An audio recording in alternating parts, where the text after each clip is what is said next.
ایک استاد تھا، وہ اکثر اپنے شاگردوں سے کہا کرتا تھا کہ یہ دین بڑا قیمتی ہے۔ ایک روز ایک طالب علم کا جوتا پھٹ گیا۔ وہ موچی کے پاس گیا اور کہا، میرا جوتا مرمت کر دو، اس کے بدلے میں تمہیں دین کا ایک مسئلہ بتاؤں گا۔ موچی نے کہا، اپنا مسئلہ اپنے پاس رکھو، مجھے پیسے دو۔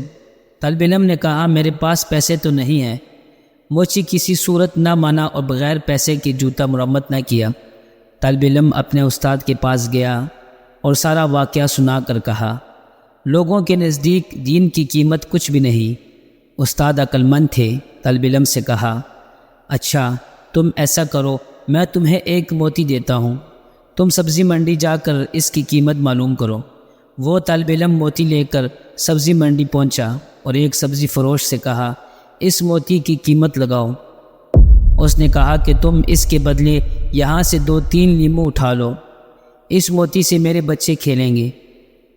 وہ بچہ استاد کے پاس آیا اور کہا، اس موتی کی قیمت 2 یا 3 لیمو ہے۔ استاد نے کہا، اچھا اب تم اس کی قیمت سنار سے معلوم کرو۔ وہ گیا اور پہلے ہی دکان پر جب اس نے موتی دکھایا تو دکاندار حیران رہ گیا۔